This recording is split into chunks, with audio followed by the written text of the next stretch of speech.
Hello, and welcome to Ancient Rome and Early Christianity with Mr. Lee.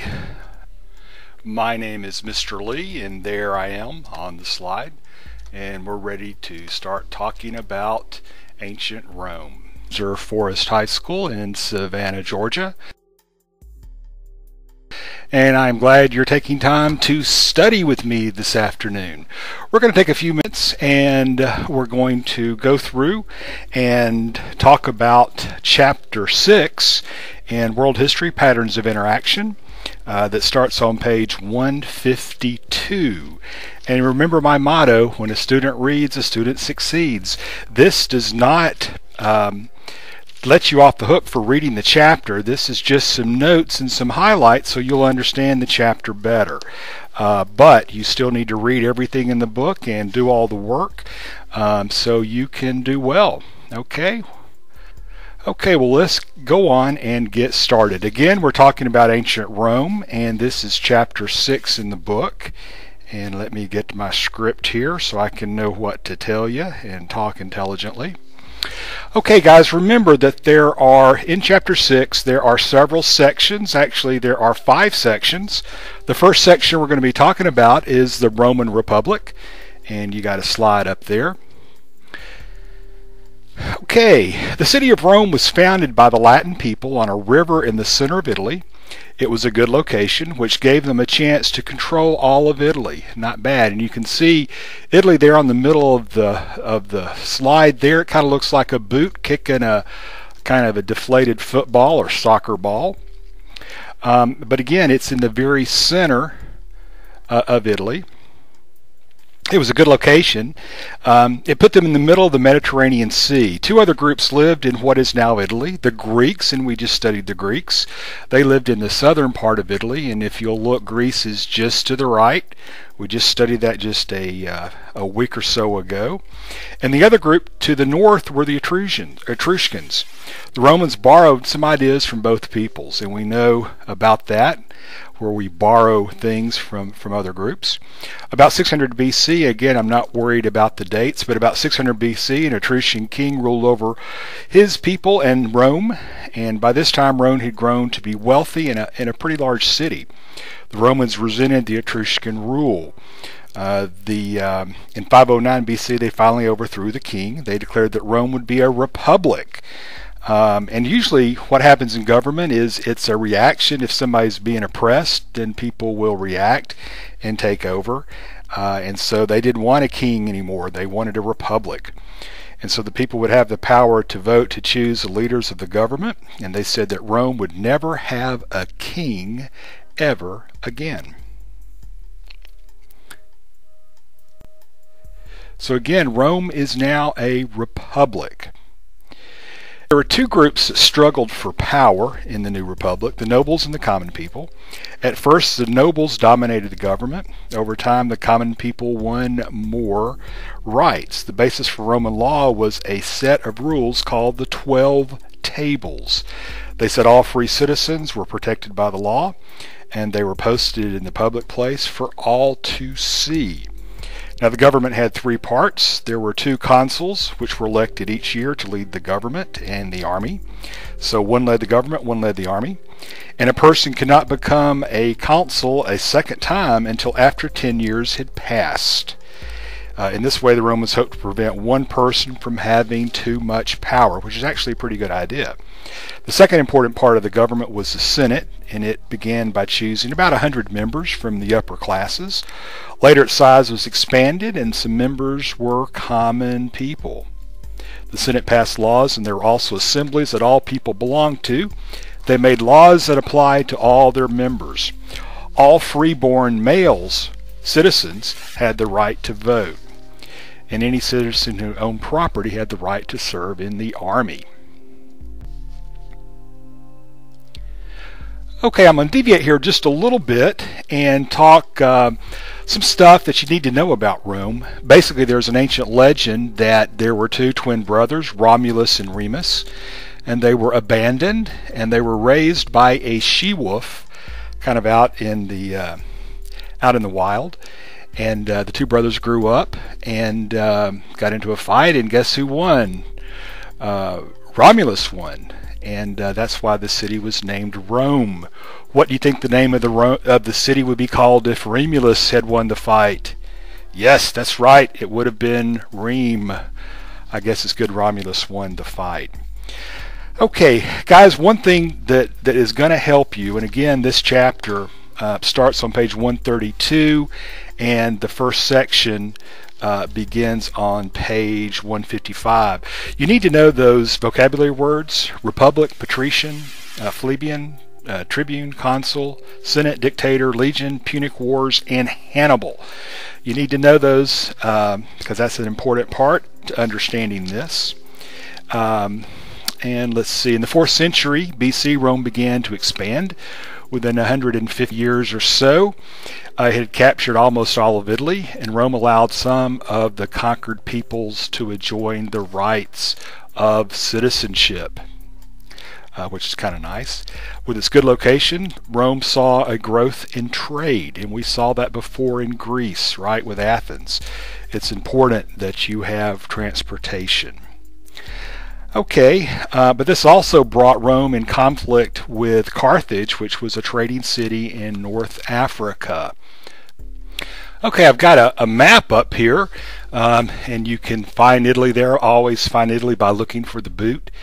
At the bottom of the boot, at the what you would call the tip there, where it's kicking the deflated football, right across from that is where Carthage is. Okay, so so you can see that the Roman Empire actually got pretty big, but right now it's still growing. Okay. Okay. One thing you need to know about the early republic are the different classifications of people. We've got the patricians, the plebeians, and the slaves. You need to know about all that. That's going to be important. Also, you need to know about the laws, the 12 tables we talked about earlier. Know about the consuls, know about the Senate, and all that kind of good stuff. Okay? This is some of the early art here. Also, we've got some more art here. A little bit more here. Actually, I think that's the same slide. And some more of the art here. Okay, and this is a slide of kind of what somebody looked like in Rome. He's up here giving a speech. And remember about the different classifications of people. This slide is a patrician, and remember that a patrician was a wealthy landowner who held most of the power. The other very important group, let's see, let me show you. That's also a patrician. He's got the blue robe. Then the other person or group of people that had a lot of power were the plebeians. They were the common farmers, the artisans, and the merchants who made up a majority of the population. And you can see they look much different. Their dress is not quite as fancy, more or less just kind of like a tunic. And of course, at the bottom of the social structure were the slaves, and this is a picture of kind of what the slaves look like. And this is a comparison of the 3 different levels of society, with the patrician on the left, the plebeian in the middle, and then of course the slave on the right. As Rome expanded, their huge commercial network, doing a lot of trade, they came into some problems. Basically, Carthage. Remember we were talking about Carthage before. Rome and Carthage went to war. This was the beginning of a long struggle known as the Punic Wars. The Punic Wars actually were not one war, but several wars between 264 and 146 BC. Again, I'm not worried about getting the dates. There was actually 3 wars. First, they fought for control of Sicily, which is the kind of the football at the end of Italy, the little crushed football-looking island there. And then the Second Punic War began, and this is when we came in with a general named Hannibal. And here's a picture of Hannibal.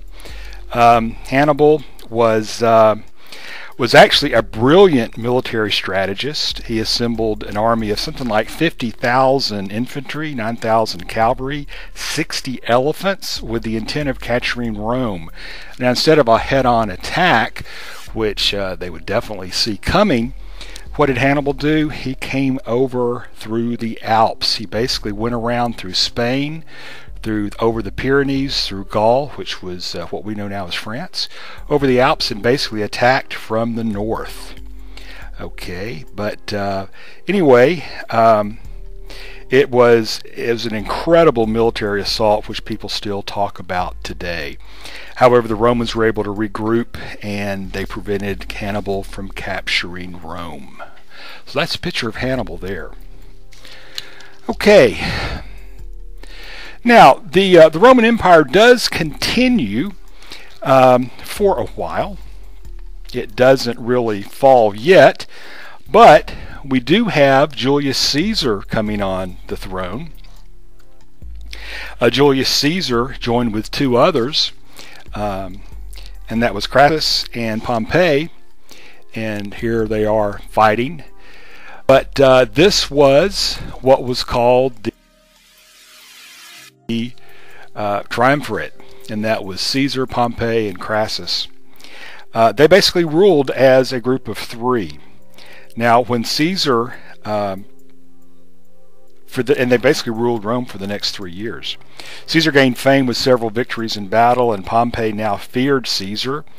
And the two fought another civil war, and he won. Caesar took charge of the government, and he made many, many changes to the government, which were basically good. It grew the government, and that added to his popularity. And however, he raised the mistrust of some of the members of the Senate. And when you do that, that can cause problems. And guess what? A group of them came in and killed him. And once again, Rome was in the Civil War. Does anybody know what day that Julius Caesar was killed in the Roman Senate? If you said the Ides of March, March 15th, you would be correct. So when you say beware the Ides of March, because that was the day Julius Caesar was killed, November the 15th. Anyway, so for about 200 years, through bad emperors and good, the Roman Empire was a great power. Its population was between 60 and 80 million, and they enjoyed peace and prosperity. The empire stretched around the Mediterranean. And here's just some pictures of the slave market. And let's see. But they did enjoy quite a bit. The major religion, very similar to Greece, is going to be the Greek gods. Okay? Now, one thing I do want to talk to you about a little bit, and this is a slide of the Greek gods. I want to talk to you a little bit about the empire itself. Now, got Greek on the mind. Rome was at its peak of its power from the beginning of Augustus' rule in 27 AD to about AD 180, which is about 207 years. And peace reigned throughout the empire, except for some fighting with some tribes. And this is called Pax Romana, or Roman peace. Now, if you've studied this at all, you know that Pax Romana was peace at all costs. In other words, if you disturbed the peace, you were killed. But it did help with trade and with government, and people could carry on trade. Now, this is a slide of kind of a Roman villa or so. You can see, very nice if you had the money. Throughout history, Rome emphasized the values of discipline, strength, and loyalty. A person with these qualities was said to have the most important virtue of gravitas. Have you heard that word, gravitas? Well, that's where that comes from. Somebody that has the values of discipline, strength, and loyalty. And the Romans, of course, were a very practical people. Okay, they did have slaves, and basically the slaves came from different parts of the world that they had conquered. Again, they had their gods and their goddesses. We saw a picture of that earlier. And then they had society and culture. Boy, I could talk about Rome for a long time. Roman roads, how they were built. But, of course, we don't have time for all that right now. I do want to talk about something that's on page 167. 166 is another picture of a villa. On 166, we're going to be talking about, or 167 is Mount Vesuvius. This is a picture of Mount Vesuvius. This is... again, you can see the mountains here, really mountains run kind of down through the center of Italy. And there is a volcano there called Mount Vesuvius. This is a picture of kind of what it looks like. And when it erupted, it basically destroyed the city of Pompeii. Now, this is a photograph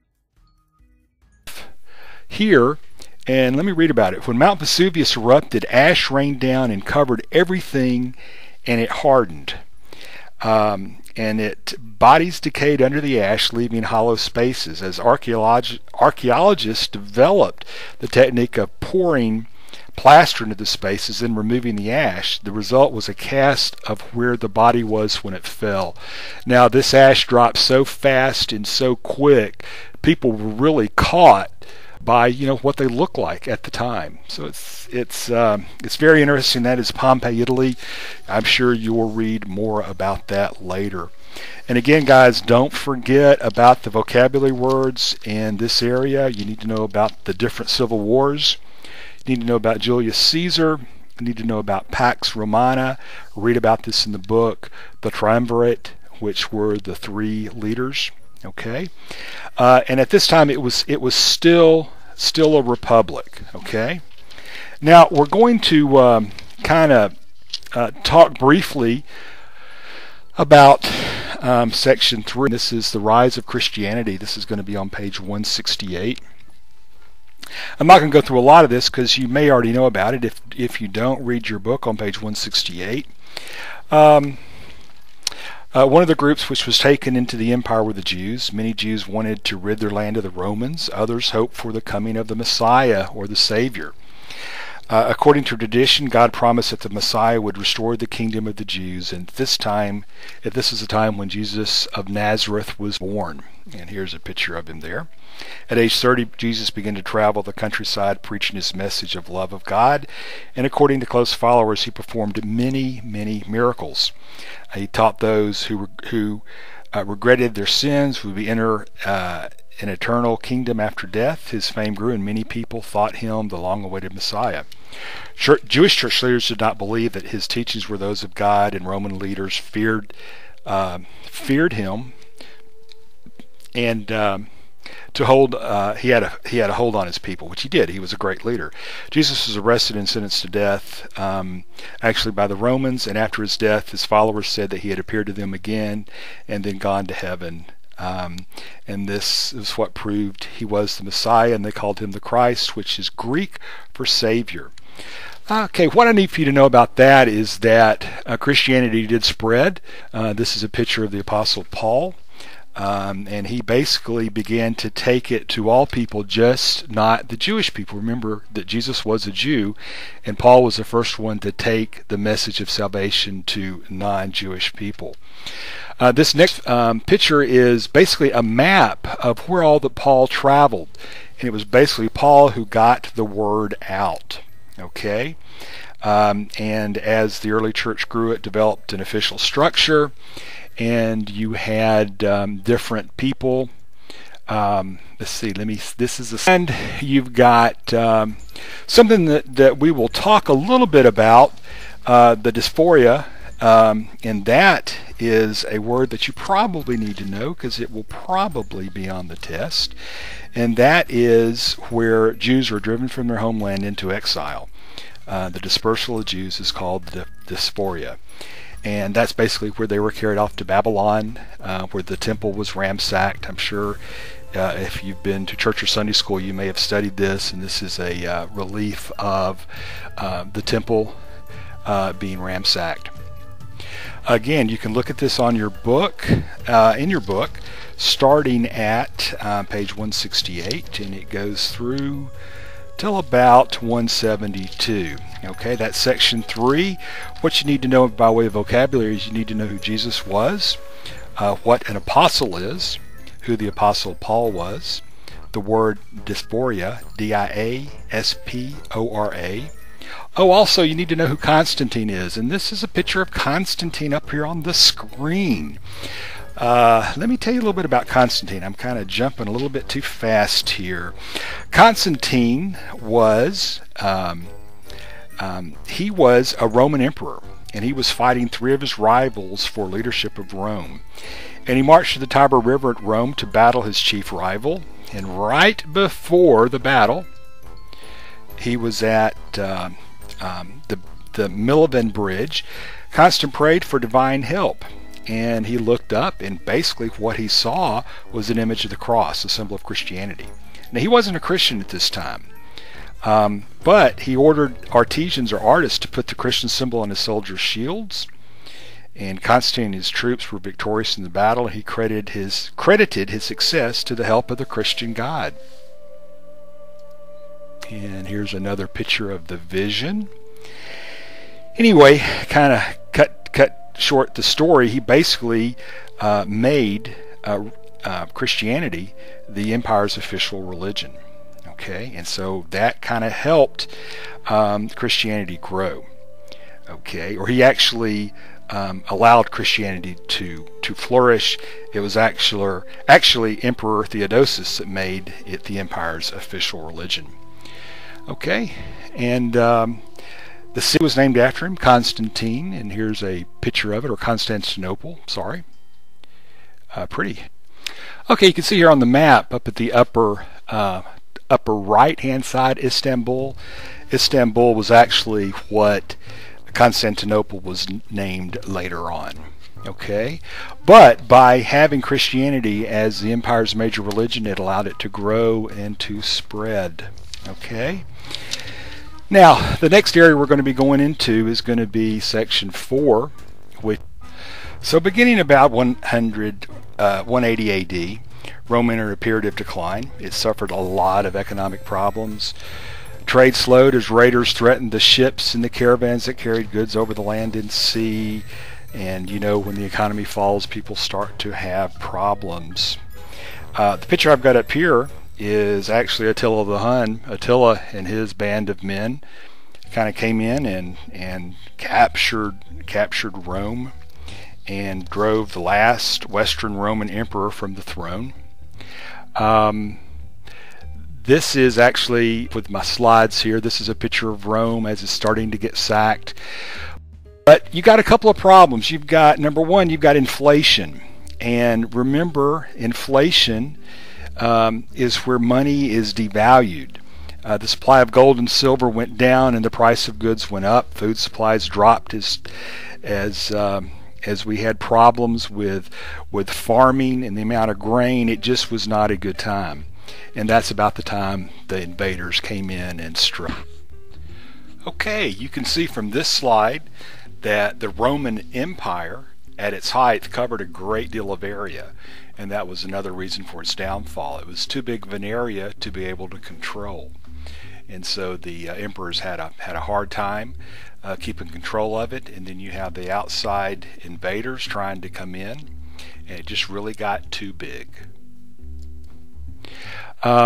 The Roman Empire was pretty much split into two areas. There was the eastern and the western. The eastern here in the green and the western in the kind of reddish pink. And Attila the Hun, again, when they swept in, it kind of overran the whole area. Now, one thing that, and this is going into the last section of this chapter, Rome and the Roots of Western Civilization. This chapter really, or this slide here really shows a division of also the Eastern and the Western Christian Church. Eastern Orthodox, Western Orthodox. Okay. You had some incredible stuff regarding the legacy of the Greco-Roman culture, and again, now I'm on page 178. You had the art, and you also had architecture, and again, this is very similar to what we saw in the Hellenistic age with Greece. You had a lot of things that carried over. And here's a picture of some jewelry. Some of the legacies that carried over from Greece are going to include their art, as well as their sculpture. Now remember that the Roman sculpture was very much more realistic than the Greek. This is some Greek sculpture. Remember, the Greek sculpture was idealized. It was not very realistic. Again, you can tell the difference between the sculpture. We've also got something else regarding Rome's, is that you had Virgil. Virgil was a blind poet. That sounds familiar. Do you remember Homer? No, Mr. Lee, not Homer Simpson. Not Homer Simpson. Homer the blind poet. Yes, there he is there. Homer, very, very similar. Okay? Again, Rome borrowed a lot of culture from the Greeks. Something else you need to know about is going to be the aqueducts. This was a way they could bring water into the cities, and so the cities got a lot bigger. This is a diagram of aqueducts. Remember, they had to be higher, and it flowed down by gravity, so each time it had to go a little bit lower, but it would flow on its own. And this is kind of another cutaway of them building the aqueducts through a mountain. Romans did some incredible building. Here's a building of the Colosseum. It was originally going to be built as a palace for one of the kings. Instead, they made it into a giant arena where they could have gladiator fights. This is a picture of the Colosseum nowadays, but you can see they had big areas underneath where they could have lions and tigers and bears, oh my, and come out and fight. But they could also flood it and have naval battles. Okay, here's kind of looks like what it looks like with naval battles. Okay, so Rome was very prolific builders, very similar to Greece. Okay, this is a cutaway or a side view of the Colosseum, and you can see from this cutaway that the stands are sloped back, kind of stadium seating, with these different hallways or ways that would actually, you could walk under the stands, or you could walk onto the field. And you also had stair steps that would go up to see them. Also, they had restrooms as well. So it's very similar to a modern day stadium. Okay, this next slide is actually a Roman amphitheater or a Roman theater that would be outside. And you can see it's a half circle, a semicircle with the stage there. Well, what do you think you get when you put two Roman theaters together in semicircles? If you happen to say the Roman Colosseum, you are correct. Actually, the Colosseum looks very similar to two Roman theaters that have kind of been pushed together. And that's exactly kind of what the builders did to make a larger area. This is an aerial view looking down into the stadium from the sky. Notice also that you did have awnings or coverings that were over the stadium or the Colosseum that could be moved as the sun moved to keep people nice and cool. The emperors did all they could do to keep the people happy. At the later part of the Roman Empire, 80% of Rome was unemployed, and so they had lots of games at the Colosseum to keep the people happy. So it was, and that's all one of the things that made Rome fall. They were spending so much money, and then people were unemployed, so you can't collect taxes if people aren't working. Okay, well, we're coming to the end of our review. And just to kind of go back over some high points, remember that Rome started out as a republic. And if you'll notice in the green area up here, this is pretty much what the republic held. It was basically the peninsula of Italy and a couple of islands there. Okay, and then we advance on to the Roman Empire, and you can tell by the kind of the orange color there that it really expanded greatly, and that went into the Roman Empire. For the test, you need to know when Rome moved from a republic to an empire, what the governments were before and after, and what land it covered, how the Romans were able to acquire this land. You need to know something about the Punic Wars and what all that happened with that, and how Rome advanced, not only how it rose, but also how it went into decline. And this is a slide of Rome being burned. You need to know who came in, how did the last Roman emperor leave, and then what happened to the civilization. How did it fall, and what led up to its failure. And if you remember, we studied in class, there were 4 prime reasons that Rome fell. So you need to go back, reread that, look at that, and know what happened. Okay guys, again, this is not an excuse for you not to read the book. I need for you to remember to read all of this information to prepare for your test, highlight your notes, and know all of the vocabulary. Remember my motto, a student who reads is a student who succeeds, and I want all of you to do very well on this test. Okay?